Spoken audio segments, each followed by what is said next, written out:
everybody. Welcome to Kinda Funny Games Daily for Wednesday, June 6th, 2018. I'm one of your hosts, Greg Miller, alongside the Reverend Jared Petty. Doki doki and glad to be here, Greg. How are you? I'm chipper today. It's been a lot of fun this morning. It's been a great day. It has. You know what I mean? It started off great for me. Yeah? New comic book day. Yep. Awesome. We're doing party modes today. Awesome. Yes, your eyes don't deceive you. I'm wearing a t-shirt again on this show. Ooh. This time, though, it's got, I love this shirt. I had it sent to me, obviously, from London. Whoa. Oh, London. I'll come up higher.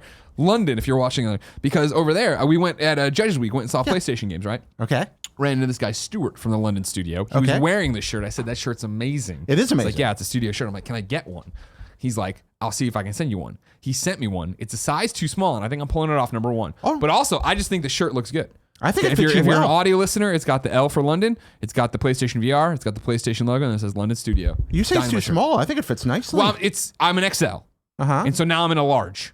And I think it's showing off the titties a bit too, more than a shirt normally does for me. And I'm worried that after one wash, it's toast. Oh, the wash could be a problem. You know what I mean? But right now it looks great. Thank you very much. Jared, you're wearing a Dynamite shirt. Oh, yeah. I got this Tacoma shirt. The nice folks over at Fulbright, I ordered one of their closeout shirts for like $5. Yeah. Then it turned out that they'd closed them out and they couldn't find the shirt. But instead of like just being jerks about it, like a lot of places would, they wrote me all these ridiculously thoughtful handwritten notes. Like, how do we make this right? What can we get for you? And so instead they send me this awesome brand new Tacoma shirt for far less than I would have originally paid for it, along with this handwritten thankful note there in the box. And then I just got a notification this morning that they found the Fulbright shirt, and they're sending me that one too. Look at you. Nice people. I like this so much on the morning show, I went to buy it, and they are sold out of both versions of really? it. Would you like to borrow mine? What? No, you keep that one. Don't worry. Right. If you didn't know, ladies and gentlemen, this is Kinda Funny Games Daily. Each and every weekday on a variety of platforms, we run you through the nerdy video game news you need to know about. If you like that, be part of the show, kindafunny.com/KFGD with your questions, comments, bad PSN names, and everything else.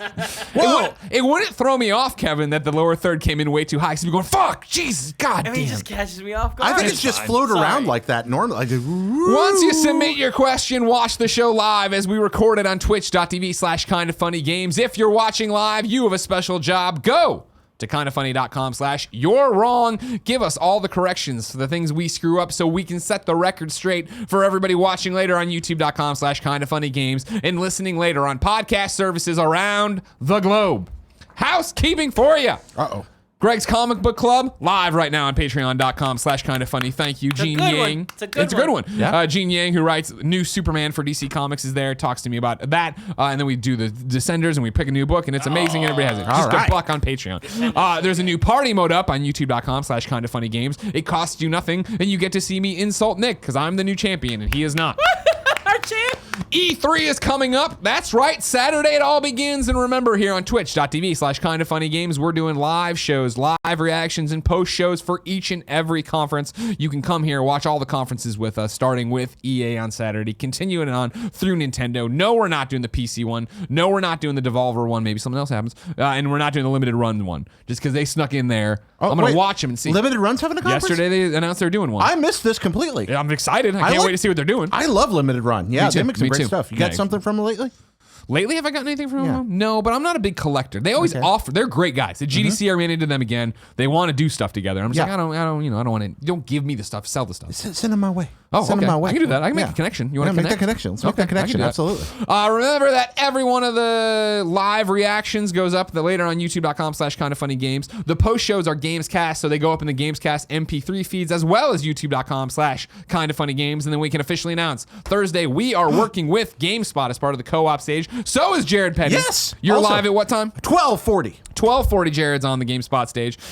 We are on at 2:40. You can catch us through. We end it then. We're 2:40 till the ending. A whole bunch of cool games and guests are coming through that I can't announce yet. Maybe finally, I'm going to say it. Finally getting a crossover with Major Nelson. Oh, no. Very excited. We've never worked together on camera. I'm going to say it's happening because it is happening. But if that invalidates it, then you'll understand why I suddenly have spaces to fill. Are you going to promote him to Lieutenant Colonel Nelson on stage? I want to get part of the Major Nelson Army. Yeah? You know what I mean? Yeah. I'm sick of Nitro Rifle over there having his NRA. I got to figure out how to get in there or whatever. So that is a lot of kind of funny content. That Yep. day. And if you're there, if you're going to E3, if you're actually in the LA area, you don't have to have a badge. We're doing a meet and greet Thursday night, 6:30 p.m. in LA Live. There's details about that on kindoffunny.com. You can go there. No badges needed. Jared's doing the same thing Tuesday. Yep, Tuesday night at 8 at the GameSpot Battle Rig at LA Live. That's where we're doing it too. I don't, Yeah, you don't need a pass to get in, so just come by, please. And then finally, this show's brought to you by Omaha Steaks, but I'll tell you about that later. For now, let's begin the show with what is and forever will be the Roper Report. Time for some news.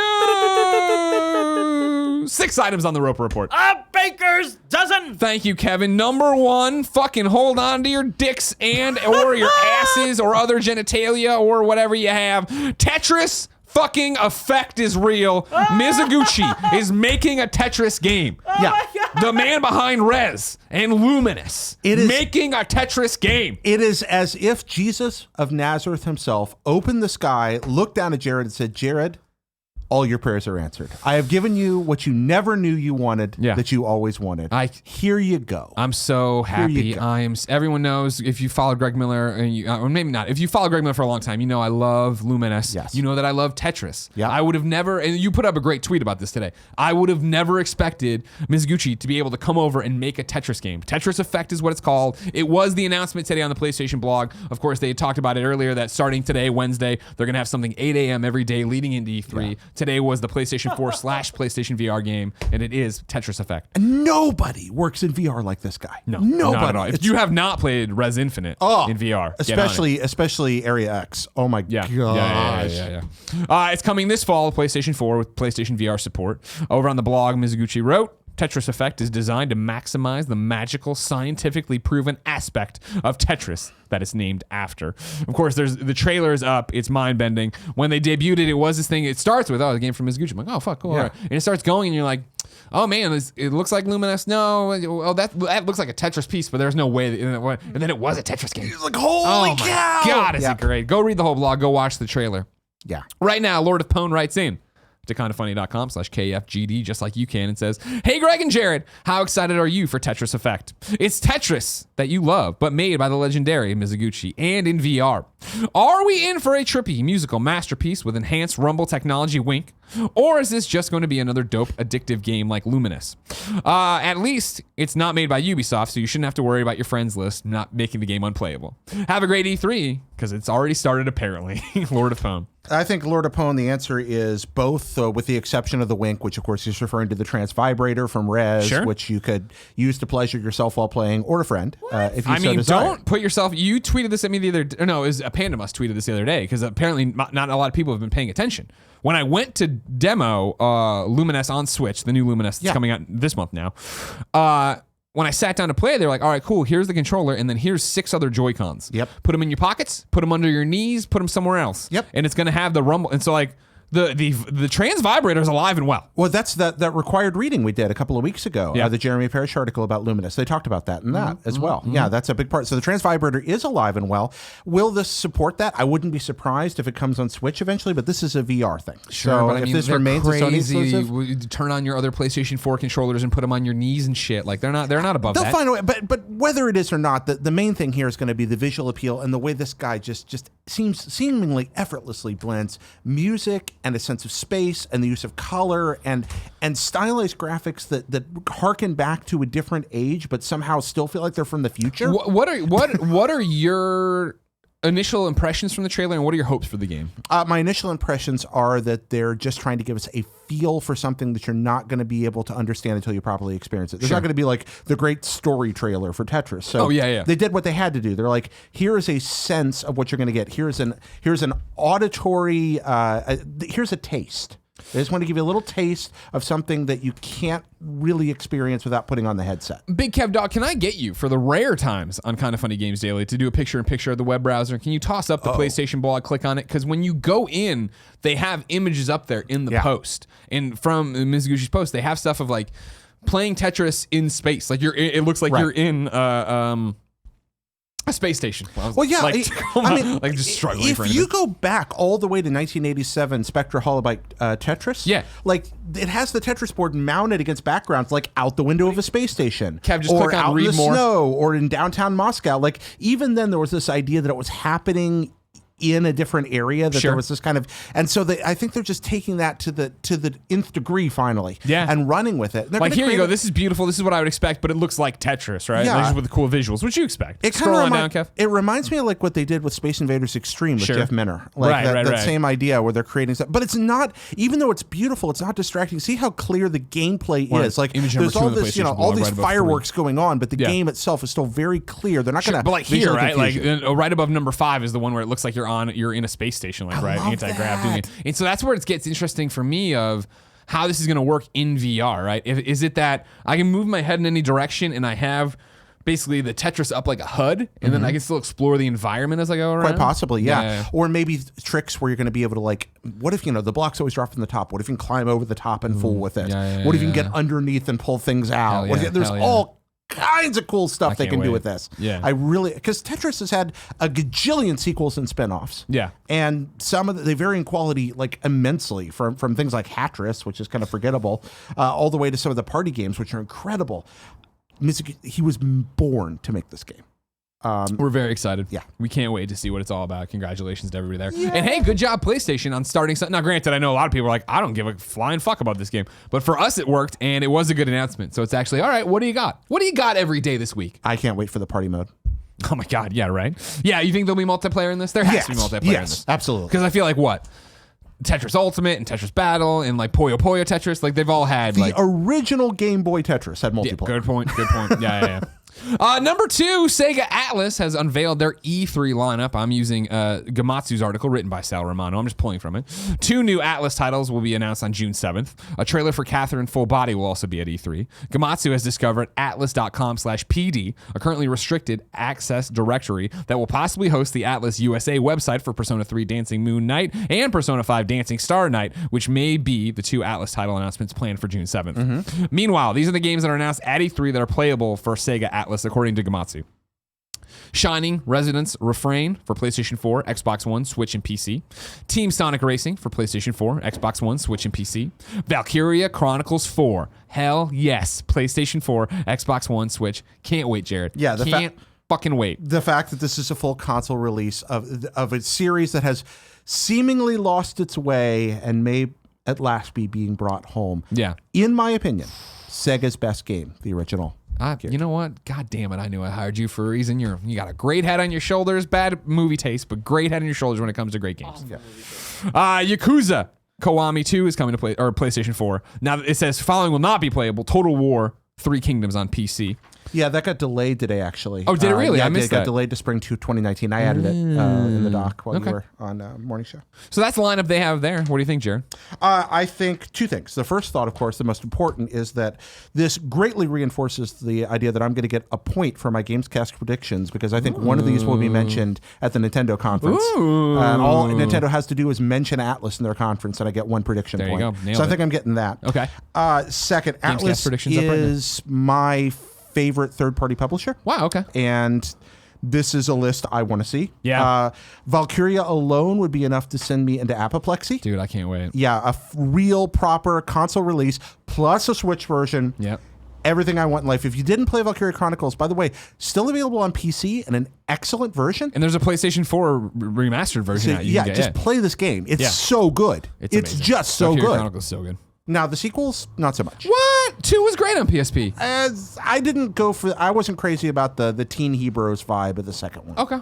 That's understandable. I didn't think Gameplay it- was still great. Yeah, the gameplay was And I very good. liked how the breadth of missions. There was so much content. In that game. Yes, I'm being unfair to it because I didn't like the vibe. That's fine. I understand that. Because I thought so much of the first game was that atmosphere, that Welkin kind of and weird. Alicia and like, hey, we're fighting for her. Yeah, I like that a Yeah. lot. Alicia, right? Why does that not sound right as I'm saying? Because I don't remember the names of anything ever, and We're in full stop everything to get probably to had a list of stroke characters. here in the middle of the show trying to remember. Dead brain cells. Don't get old. Your brain stops working. mine never worked all that well anyway. Well, Greg's looking this up. But yeah, if you haven't played Valkyria, I'm going to talk while he's looking this up. It's superb. It's a tactical RPG with a genuinely great story. It's particularly the first game, a little more mature in the not like gritty sense, but in the thoughtful sense than a lot of games in the genre tend to be. If you're normally turned off by JRPGs, this is actually a really good. This is a great one. And the combat. So that's what I think. The gameplay of it stands out, and then it turns out, guess what? You've got a great cast of characters here. Yeah, it's a really nifty game. There's Welkin. I knew that part. You're still looking it up here. Well, it's just like how it is when it's just a giant wall of text. That's okay. Alicia. No, I was right. That's how you pronounce it. Okay. ALCIA. Alicia. Okay. No, all right. Cool. I seriously, it's been a while. No, I know that. I'm just. It's like one of those words I say and then I see it in my head. I'm like, that doesn't sound right. Yeah. Now I just want to go back. Oh man, I want to fire up Steam Dude, and play this. I've been thinking about it on PlayStation 4 about kicking it back, and I'm like, I won't have it beat before E3. It's not worth it. Blah, blah, but man, I'm always hurting for that game. Let's get into some numbers for you, or not even. Some just like vague stuff on some of it. Number 3, Detroit's doing pretty dang well, at least in Japan. This is via Quantic Dream on Twitter. They write there, Detroit is the most successful Quantic Dream game ever released in Japan. It sold more units in the first few days of commercialization than Heavy Rain did on PS3 for its lifetime. That's very interesting. I wonder why. I don't know. Yeah. What about Heavy Rain? I guess... I'd really like to see the Japanese marketing. Yeah. I haven't looked at any of it at all before this. I probably should have done that in show prep, and I didn't. I wonder what the hook is. You just came in here and yelled about Back to the Future? I did. I was very excited about Back to the Future. Do you think it's... No, because PlayStation 3 was successful in Japan, right? Yeah, but I mean, okay. what at this point, at the point of Heavy Rain's release, what were the numbers? I guess would be the big. Yeah, thing, that's right? true. PS3 was not exactly rocking that world there. And then for a you while. would know better than me, because this seems like a generalization on my part, or not even, but I'm trying to hypothesize a reason. Would it be that a Western feeling murder mystery doesn't resonate as much as Androids? Actually, that's the thing. In Japan, that would probably sell really well. Really? Yeah. Okay. Mysteries, detective shows, those are really big over there. Okay. And a European styled one. Yeah. I mean, that Sherlock Holmes, a very popular idea over there. They have lots of mystery video games that are literally storytelling murder mysteries. That's still a popular subgenre there, more than it is here. Yeah. So actually, Heavy Rain should have done really well. Huh. That is weird then. Maybe that's the appeal, though. Maybe they've leaned into that. I mean, there are games that never came to the United States that are bona fide like cultural classics there from the 80s. Yeah. And at least one of those is a kind of a murder arcing series that's formed the whole sort of visual novel genre that we enjoy today, spun out of that. Huh. So there's a great heritage there. Maybe they just leaned into that this time and captured that. Interesting. Yeah, and again, PS3 wasn't doing gangbusters in Japan at the beginning, so it could just be and that's that. the thing. I think, maybe just, and then by the time that happened, it just wasn't a game people were talking about over there. Yeah. Number 4 for you, Nier is doing really well too. I know a lot of people love Nier over on the Nier Japanese account. They tweeted this that got translated from a site I stole it from, and I forget who. The PlayStation 4 Steam Nier Automata has surpassed 3 million in total worldwide shipping and download sales. Really, thank you very much. Okay, so this mostly just gives me hope for my third Nier game in this contemporary generation. Yeah. We've had Nier Automata. So now I'm really hoping for the third one in the trilogy, starring Celine Dion, Near, Far, Wherever You You're Are. such a I piece of really garbage. want that to exist. I would play the heck out of Near, I would. Far, Wherever You Are. Yeah. Put Celine Dion in any game. I'm gonna play it. You watch Deadpool 2 yet? Oh yeah. That's great. Celine Dion, man. Good job, Nier. Congratulations, everybody. I think you're pretty much guaranteed to get another entry in that series, right, Jared? Oh yeah, the people like money. Yeah. And good games. Number 5, I titled it, Okay, We Get It, Fortnite is coming to Switch. This is via Shabana Arif over at IGN says, Fortnite's logo and update file for the game have been discovered on the Nintendo Switch eShop. Twitter user, Skyers, Man, I don't know. Skeersum. Uncovered the Fortnite details on the eShop, which, side note, was updated recently to enhance game discovery. Fortnite hasn't officially been announced by Switch, though there's been speculation it will be revealed for the hybrid console at E3 next week. Of course, we've talked about it on the show a bunch. There was the Korean ratings board putting a rating on it. Yeah. There was that leak of a whole bunch of what looked to be game title placards that made it look pretty dang official that would be there. Mm-hmm. So, yep, Fortnite coming to Switch. Yeah, this is the least on a day where we got the most surprising video game announcement of the year in Res Tetris. Yeah. We also get the least surprising video game news of the year and Fortnite coming to Switch. Can't wait. Yeah. I like Fortnite. I've been playing with it. I was playing with Andy this week. Apparently, Big Kev Dog, myself, and Nick Scarpino are playing tonight. Streaming twitch.tv/kindoffunnygames. I'll believe when I see it. Nick's already walked out of the room. He forgot. He's not going to download it in time. You don't think so? Sorry, Kevin Coelho from kindoffunny.com. You have a question from the press pool. Are you gonna play it no matter what? I'll play no matter what if you guys play. Like I don't want to play. I'm not gonna solo it tonight probably. But if other people are jumping on, sure. No, I mean I'll jump on for sure. Well, no, you want to keep playing Assassin's Creed. You've been tearing that. Kevin Coelho up to 4 this morning playing Assassin's Creed. Holy cow! Yeah. Wow. Is that why the computer didn't work this morning? No, and it did work this morning. Just not in the time frame we wanted. But Oh yeah, 100% on. So you're in 100% for Fortnite tonight. Yeah, Okay.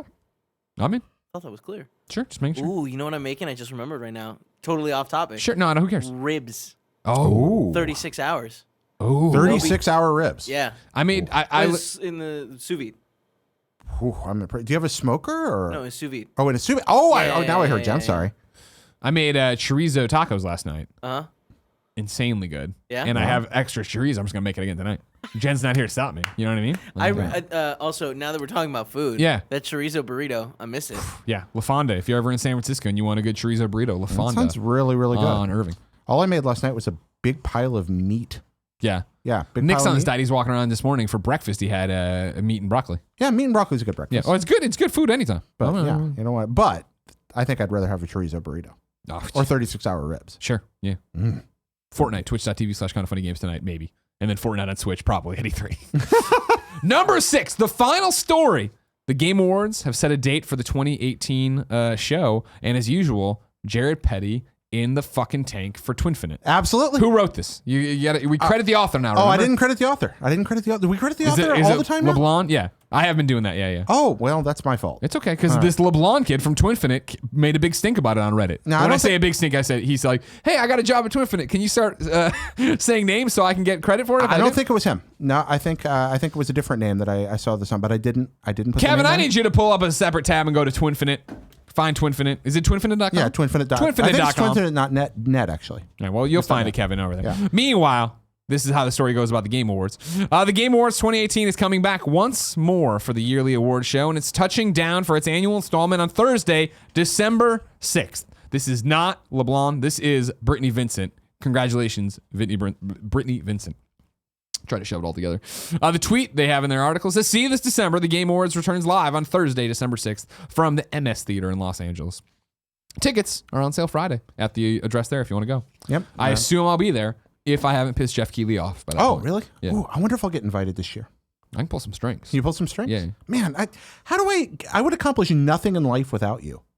That's what I'm here for, though. Yeah. You know what Really? I mean? Yeah. You're here- I'm here to give you shortcuts. You're here to lift me up. I raise you up. There we go. See, you got the right lyrics. We've never Josh done Groban, karaoke man. together. I think he gets in trouble. A lot of people don't like Josh Groban. What? Why? Why would anyone not I like forget. Josh I think Groban? he might be. I don't want to say it because then you say it and it becomes real. What? I think he might have been like one of the guys who's bad to women. Not Oh. like. Oh, I didn't know Well, I don't that. even know. I don't know. Kevin, while we go into this, can we get a search on Josh Groban and see why people don't like Josh Groban? Meanwhile, I didn't know that part. we'll see. Maybe I'm wrong. I might be wrong, and I don't mean it in like the.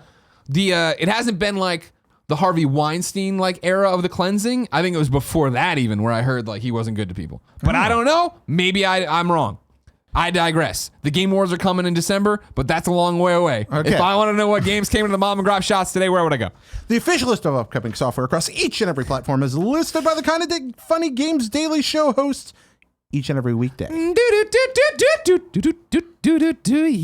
Yeah. I fumbled it, Greg. I know, it's fine. there. Don't worry. I fumbled it. We all fumble once in a while. It's big.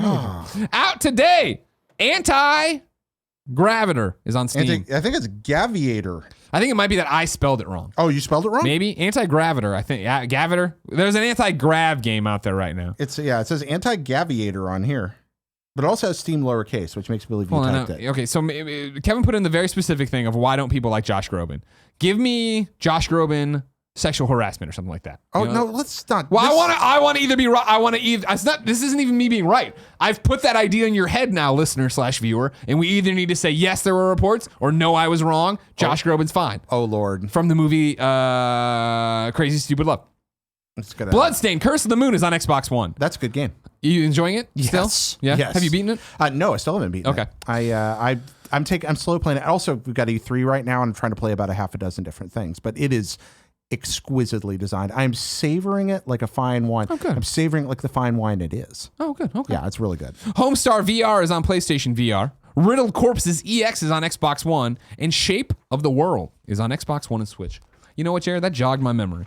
Because I put a question in here about this.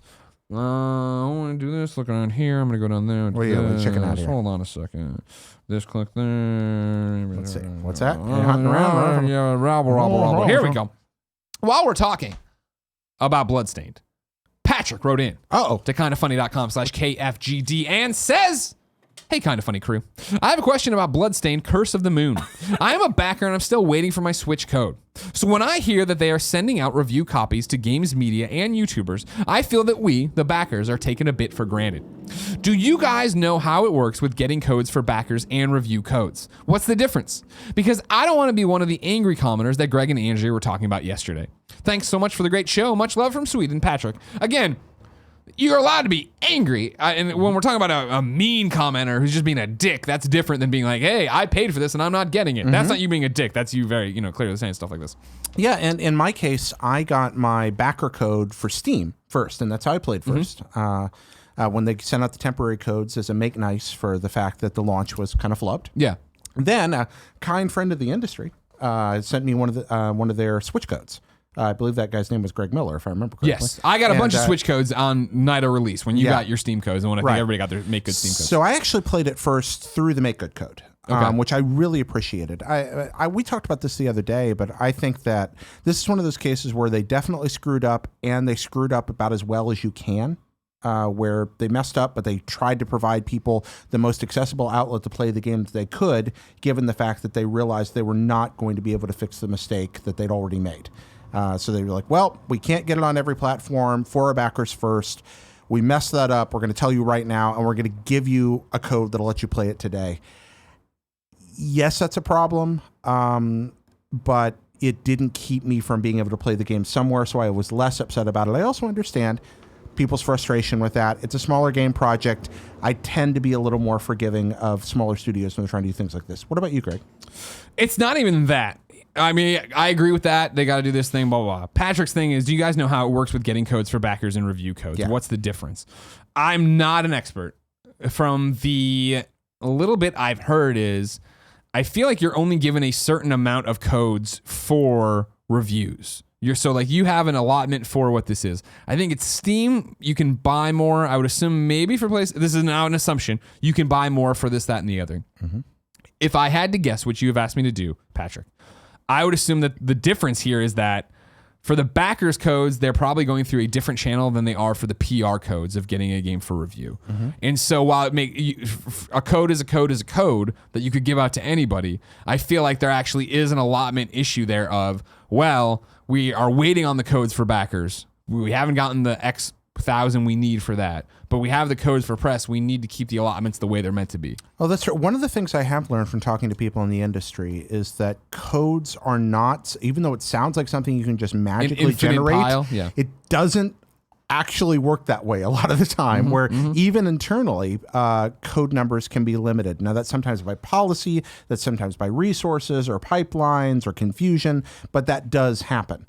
So it could be what you're describing, Greg, that they were like, well, but obviously you're going to prioritize your PR codes because that's how your news gets out. I mean, without promoting some kind of incestuous conspiracy agenda, the fact of the matter is that PR agencies are going to prioritize getting codes into the hands of influencers and press because they know those people are going to have the loudest voices on social media because that's how that works. Mm-hmm. And, if I were selling a video game and I made a colossal mistake where I couldn't get my code into the hands of my backers as quickly as I wanted, and I had to sit there and go, well, one of my first questions would be to myself, can I still get it to the PR people first? Because I've got a good game here.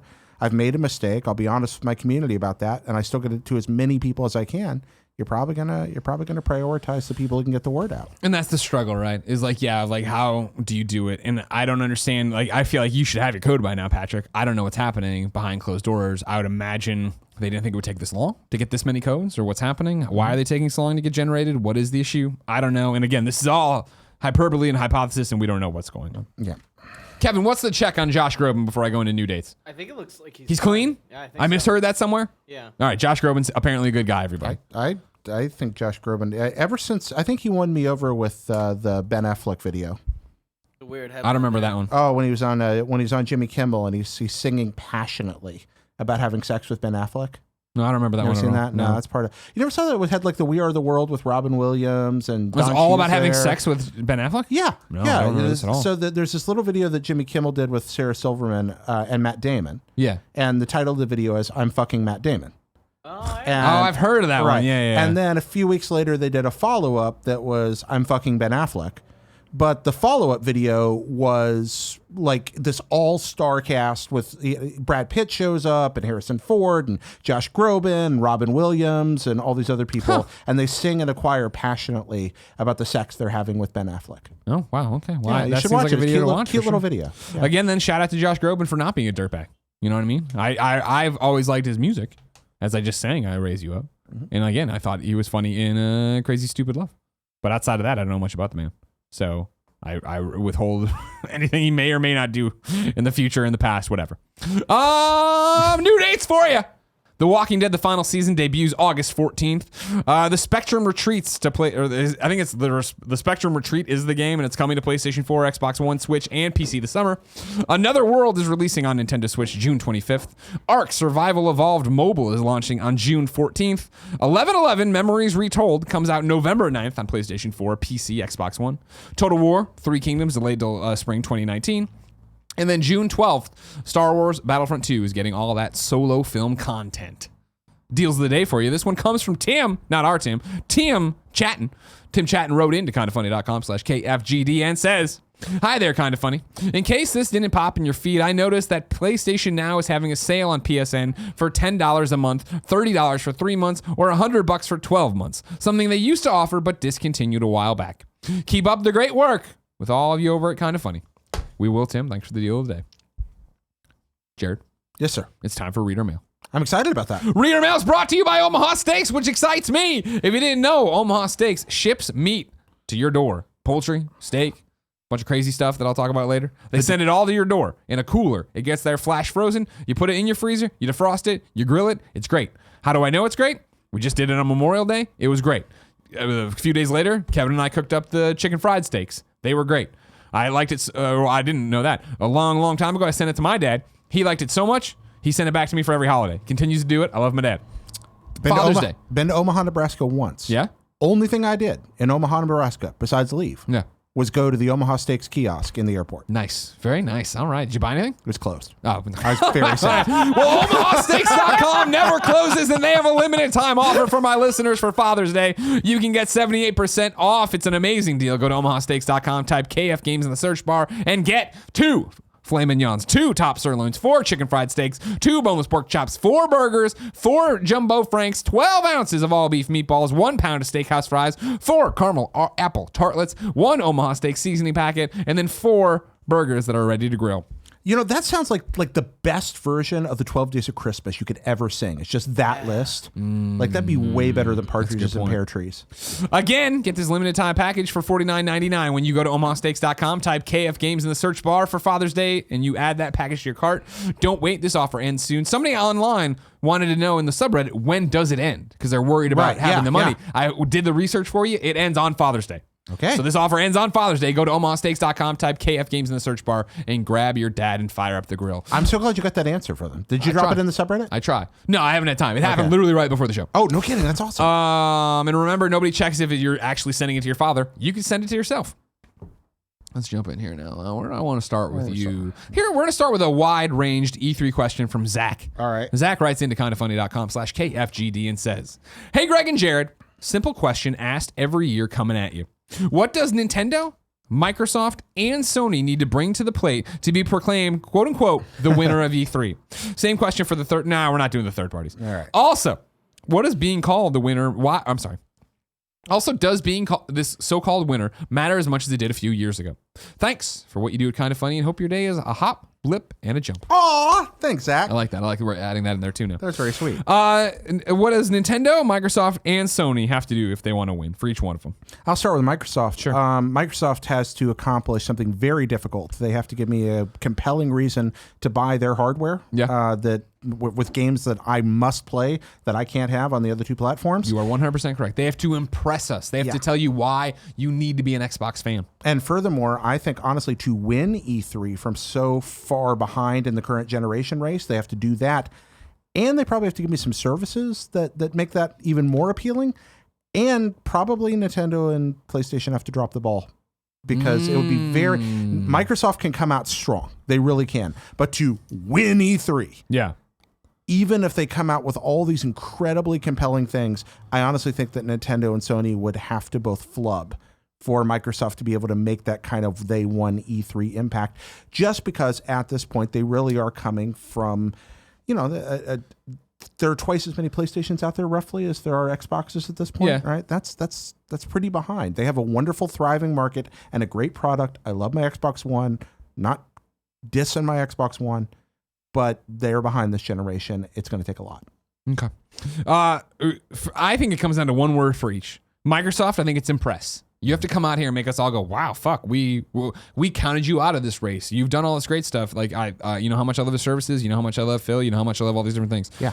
I need to come out of there like, wow, I can't believe the conference we just saw, the exclusives, the partnerships, the reason I'm going to be turning on my Xbox One month after month now, or day after day even, if they really want to get crazy.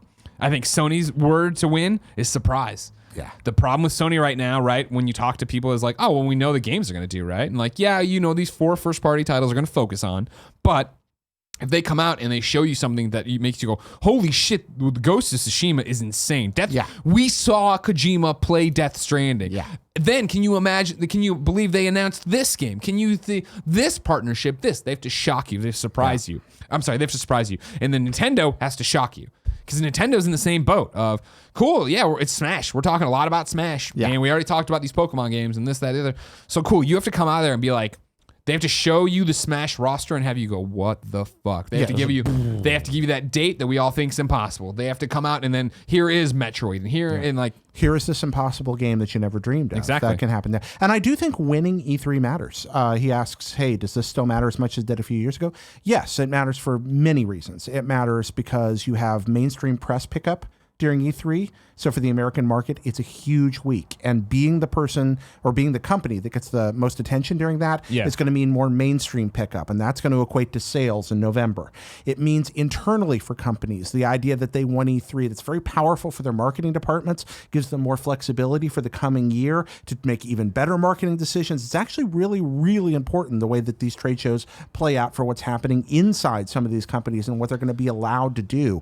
And that's really important. And also it can affect what kind of projects are greenlit. The response that we give to this, they look at the way that we've erupted in enthusiasm around something, and somebody can point, a developer can point, see, people care. Yep. And they can suddenly sell an idea to a publisher that they couldn't before. That's a huge deal. And all that can come from this idea of winning E3. Plus, within our little world here of gamers, winning E3 controls the conversation on the American side for the next 6 months. That's a huge deal.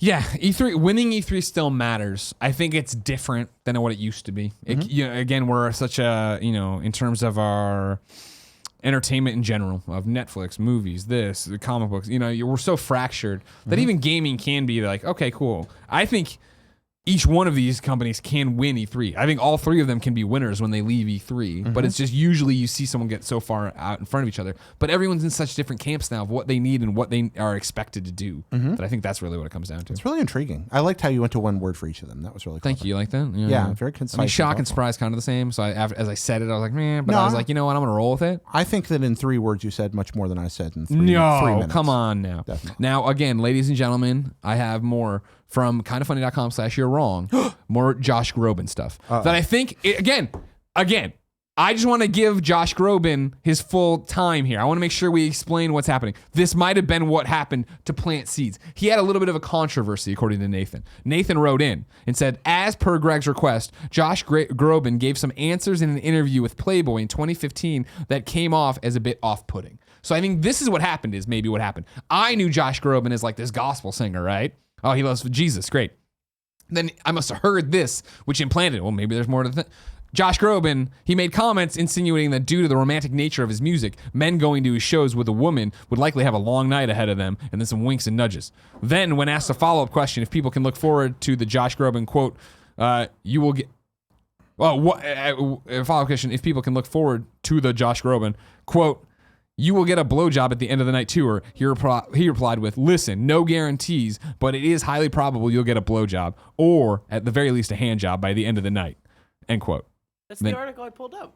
Then Nathan says, my apologies if this isn't what you were remembering, Greg. Thanks for all your hard work, Jared and Greg. So there we go. We've given the whole Josh Groban timeline of what's going on. Again, very funny and crazy, stupid love. Very funny and crazy, stupid love. I feel like you need a graphic, like Groban Watch. Groban Watch. Oh, whoa. We'll be like, hey, is Groban fucked up yet? No, it's just saying weird things. Cool. Big Brain on Brad wrote in to kindoffunny.com/KFGD and says, it's the week before E3 and I am all aboard the hype train. As we hypothesize about what games Sony may announce pre-E3, I am thinking of one not mentioned. Super Hot 2. Oh. I think it could easily be the Wednesday announcement, and you're wrong, as a PlayStation 4 game with VR support. Maybe Saturday's anticipated PlayStation VR game. Greg, your PSVR episode on it was hysterical, and it got me to buy the first one. Anyways, have a great rest of the week, and choo-choo, motherfuckers. Yeah, I like that a lot as a call-out of, highly anticipated. They're talking about having a highly anticipated PlayStation VR game coming down the pipe. That would definitely be one of them. I agree. That's a very good pick. And that'd be a great pickup, too, for Sony in terms of, hey, exclusive. One might say, for a while. Look at the big brain on Brad. Look at that big brain on Brad, everybody. There we go. I think this is where we're gonna go. No, hold on, maybe not. No, I'm not going there yet. Maybe I won't go there at all. You know, yeah, never you know can do what you want. You are master of your own destiny. Here's where I wanted to go. Uh-oh. Dan Reb, Victorio writes in to kindoffunny.com/KFGD and says, "Hey KFGD, long time, first time. Yesterday, Greg and Andrea talked at length about how there being no longer any room for mid-tier games in the industry. What are you guys talking about? Sure there is. Most people I know, yourselves included, have games they play that are pretty much palate cleansers in between various releases. Greg has Friday the 13th. Andrea has Destiny 2. I have Tournament Cyberball at my workplace's arcade. None of these games are by any means Game of the Year contenders, but they're fun and reliable. I'm paraphrasing a lot here. Isn't that why we play video games? Because they're fun. Personally, I think the industry could stand to have more of these mid-tier, mid-priced games, and I'm sure the big publishers do too. Why else would companies like Take-Two Interactive or Square Enix launch studios like Private Division, and Tokyo RPG Factory? Because we need more mid-tier games. Thanks for your time, Dan Reb. We do need more mid-tier games. Oh, yes. But I do believe Dan Reb is using maybe a more... what am I thinking of? What's... Jesus, I had this right. It was going to sound so good. I was going to sound so smart. You're very smart. There's scientific language and common language. I think he's using common language for this, right? Because what he's talking about is, I was saying, man, we have AAA games and we have these indie games, and that mid-tier AA game is kind of gone. Except here comes Vampire, whatever the fuck it's called. You know what I mean? Destiny 2 is a AAA game. Yes. Friday the 13th is an indie game. Had a lot of success on Kickstarter, got way bigger than it needed to be. Tournament Cyberball at your workplace's arcade, I've never fucking heard about. I don't know what that is. I assume it's an arcade game. I haven't played Tournament Cyberball. I assume it's an arcade game, which is different. I'm talking very much about that weird remember me space that very in line with Vampire. Are you talking about the THQ-sphere? The THQ-sphere, exactly. I was going to get there next. Like, that's what I'm talking about. I'm not talking about we don't need middle of the road games that are just okay and fun. No, we totally need that. But I'm saying there used to be a space where those kind of games came out. They were just fucking happening all the time. You're talking about that ukulele kind of game. Yes. Yeah, exactly, right? We get more of them than we did for a little while when they vanished from the face of the earth. These kind of mid-budget games, but we still don't give as many of them as I think we the PS2. Used to. Yeah. PS2 was bonanzas. Yeah, well, that's because the PS2 happened at a technological intersection that I don't think we're going to see again, where art assets were still not that expensive because everything was being rendered in 480. I mean, that's the real... I think people lose just how much more expensive it is to make art for something in HD than it was to make art for something low textured that you were going to be playing on a CRT screen. It costs a fortune to make art. It just does. And the more detailed and the more lifelike and the more realistic a 3D model is, and the more pixels you have to deal with, and the more angles and points of articulation that face has or that body has, the more expensive that video game gets. Sure. The more complex the engineering requirements are for 3D, and the more complex the artistic requirements are. PlayStation 2 existed at a time where you could spend just enough money on that to make it look comparable to what you were getting from AAA, or close enough. but not enough money that you were going to go over budget and have to sell several million copies to break even. That continued through the Wii for a while, but increasingly that space has largely just kind of moved over to Steam into what we'd call high-end indie, which occasionally gets picked up by PS4 and Xbox One and Switch. Where the water tastes like wine. He came on the show. The developer. You're not talking about Bithell because that's No, water. no. Oh, you said water tastes like wine. I'm Yeah, sorry. it's like Johan, but it's I wasn't not on Johan. this. I wasn't on this episode. Kevin, you remember his name? Can you give me a search for the name, please? He came on. He introduced me to the phrase triple I. Not AAA, triple I for like, here's that high tier indie game, right? I thought that was really good. Yeah, AAA games are the closest we're going to get to widespread AA development for a while. Now, I did talk about that. The nice bit is the tools are getting more accessible. Yeah. I mean, the fact is that in some ways it's easier for more people to make video games than it's ever been. But that place where you're going to get like 40 people in a studio together making a game for console, that is a hard sell. Right. It's a hard sell to a publisher. It's a hard sell to even it's a hard sell to an investor. And this is why I brought up, yesterday when we were talking about these mid-tier AA games, right? That you still see them, blah, blah. I brought up Hellblade, right? Like that was definitely one of them. Yeah. Cool, here it is. But I think that AAA, Yeah, I'm in. Thank you very much. the AAA space, as you describe it, is where I think a lot of the spirit of this lives on. Now, Jared, this is the part of the show where I'm going to turn you over. There's a guy who wrote in with 4 questions for you. Who takes up an entire page of stuff. I'm just going to sit here and drink my water because he's hosting the show with you. So I'm going to turn it over to Sarutobi Sensei. Okay, right? I love the fact, before you turn it over, Yeah. at the end of Sarutobi Sensei's email on the doc, I made a couple of notes. Oh, good. So you're all set. My page is missing. Oh, Because okay. when you well, came no, the in- next page is yours. Wait, Yes, is that the next page? because Oh, you they're were here. just down one page. I was just down one page. The There show it is. started It late fell today off. because the printer is printing one line at a time. It's very slow. I It don't know fell what off. it's doing. It fell you off. got Okay, it. I got it. Well, no, I was just saying it came out so late. All right. So I'll sit in for the sensei here and I'll read this to you. All right. All right. I want to thank Jared for recommending SMT Strange Journey Redux. I'm 25 hours in and don't plan on stopping anytime soon because it's an absolute gem of an RPG. My question is multifaceted. Buckle up, Chuck. Uh-oh. Number 1, Jared, have you played any more Strange Journey since you gave your initial impressions on Gamescast? The game is still constantly throwing surprises at me, especially when it comes to the demon conversing system. Yeah. I'd love to hear your updated current impressions. Okay, so this is a remake of a game that I played on DS originally. So I definitely got farther in the DS version than I've gotten in the 3DS version. And E3 is coming, so I haven't gotten to play E3 much of is it since. Once E3 is over, I think this will be my hibernation game. Okay. As I do that 2 or 3 day recovery. Yeah, I'm just going to sit in my living room for 3 days and do nothing but play it. But I'm not much farther along than I was last time we talked about this on here, I believe. Okay. But I'm not as far along as I've been in the game before either. So I'm in kind of a weird place there. Number 2, the sensei says, did I strike gold with this game, or can you recommend other RPGs outside of SMT that might strike a similar resonance with me? Specifically available on 3DS or Vita, Virtual Console, or Modern. Something more adult and grittier than your average anime-ass JRPG. Yeah, I grabbed a few things for you. The choices on those platforms are not especially broad for kind of gritty or evocative of SMT games. Obviously, like you said, the Shin Megami Tensei games, SMT4 falls into that window absolutely. But a few other places to look that you're going to find something that's a little different than what you're used to associating with JRPGs. 2 of these, both old PSP games that you can play on Vita, Final Fantasy Tactics War of the Lions, and Tactics Ogre. Yeah, I thought you were going with that. I cheered too. I knew it was coming. Right. Both those games have marvelously mature storylines, deep mechanics. Greg's a fan of both, right? Well, Tactics I never played at all, really. All right, I think probably Colin was like, you have to try it. I tried it, it didn't click. And then Ogre, I had done demos for, and I was like, this game's awesome with the wheel and all the shit. Yeah, Ogre's really good. Well, Tactics, the remake for PSP that's available on Vita, that's the one that that's the version to play. Because it rewrites the story and it makes so much more sense than the old version. So don't play the old version, play the new one. Another one to consider, it's not as story driven and it's definitely anime evocative to a point, but Odin Sphere on Vita. Odin Sphere, real good, yeah. Yeah, it's not really That's an RPG. released on PlayStation 4 too. Yeah, that's available several places actually, but The you can play it on his Vanillaware, Vita. right? Yeah. It's a Vanillaware game. It's neat, and it evokes some of that kind of more complicated spirit that you're looking for.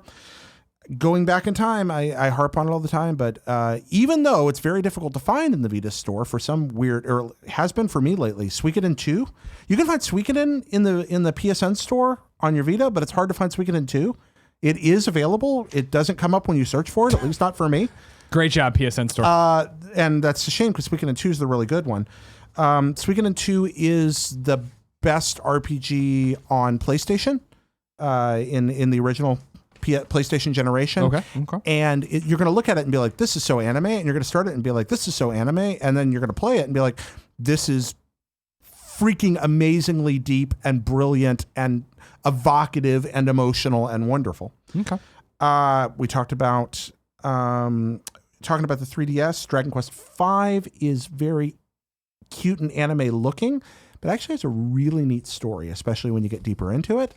And while you're going to have cute little cartoon characters and stuff, it's actually one of the best RPGs on the whole platform.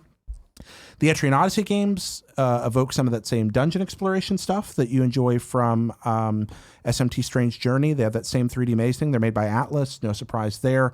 They are very anime looking. They don't really have stories, but the mechanics are super solid. Child of Light comes to mind as a more thoughtful, short RPG for those platforms.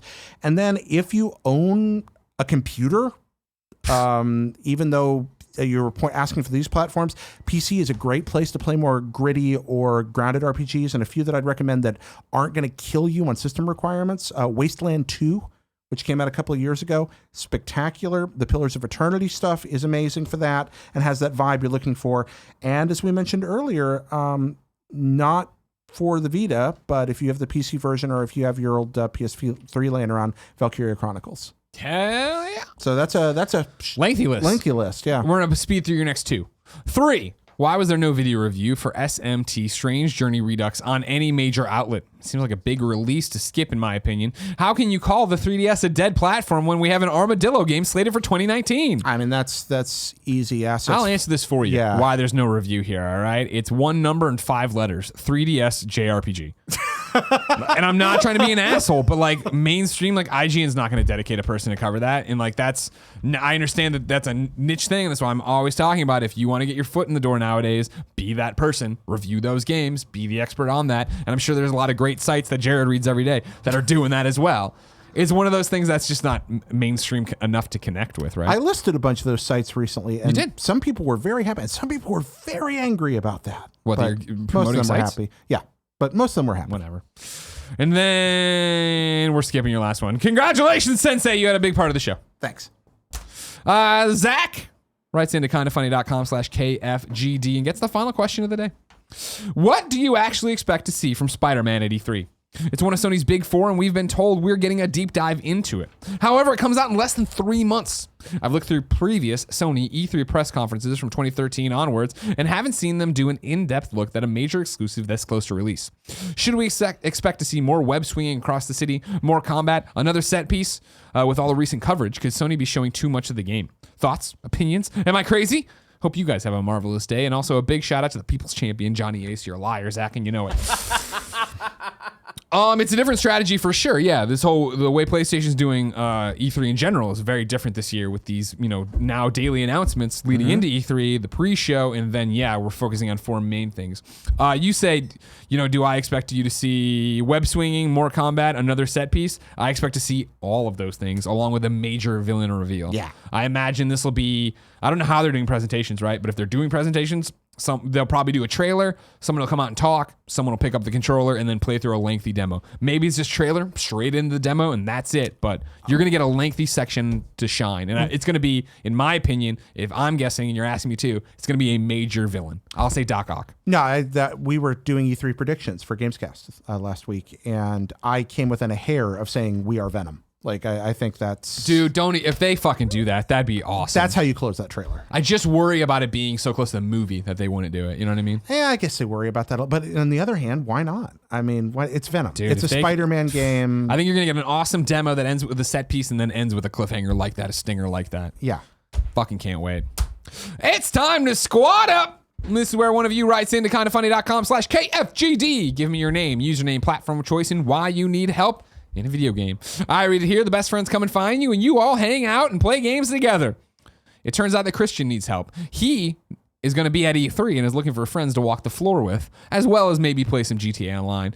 You can hit him up on Twitter at Senor Right, and I'm going to spell it SENORWRIGHT. He's playing on PlayStation 4. I'm looking for some best friends for one final run this summer at the Heists and Revolver Headshot Challenge in GTA Online. I'm a modest smuggler with my eyes on becoming a total supervillain. I can even help bring along people who have never played before. I also love Fortnite. Also, I'm looking to make friends as I will be attending my first E3 next week. If you'd like to hang out or walk the show floor with me, please DM me at SenyorRight on Twitter or Instagram. Of course, I expect to see all of you and SenyorRight at the Kind of Funny meetup at the GameSpot.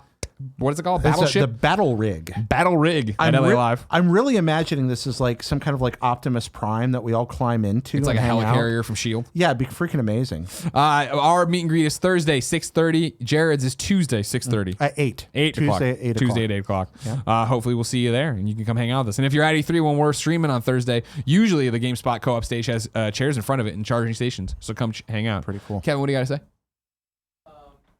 Kevin's doing that thing where he leans back and makes eye contact. I know something's happening. Remember earlier when you were like, who are we playing Fortnite with? Evan. His name was Evan was the guy we were playing there Fortnite we with. Great. Hey, and I dropped something into rotating segments. We'll save that for tomorrow because we're going long. Okay. I already deleted that, I guess, then. Oh, okay. Well, there we Or go. I don't have an updated thing to it. Well, What that's I fine. want to do just is the required reading, the thing I tweeted you. Right. So what happened is I was on the Kind of Funny morning show before this great episode. Go watch it, youtube.com/kindoffunnygames. Or no, Kind of Funny. And I saw someone tweet me a link. And I was like, oh, and I have not had a chance to read it. So I'm going to give you the first 3 graphs from this Variety article from Brian Crescente. Oh. I don't know if it's news or if it's just an interesting read. I need to read it after the fact, but we can all do that together for required reading. Headline is this: Ubisoft believes next gen is the last for consoles as Microsoft looks beyond platforms. Some believe that the dedicated game console is an increasing hindrance to the growth of the gaming population and the works created for them. And leading voices in the games industry are starting to acknowledge that in some way too, thanks in part to the sudden rocketing success of full-blown major game releases on smartphones and tablets and innovations in streaming technology.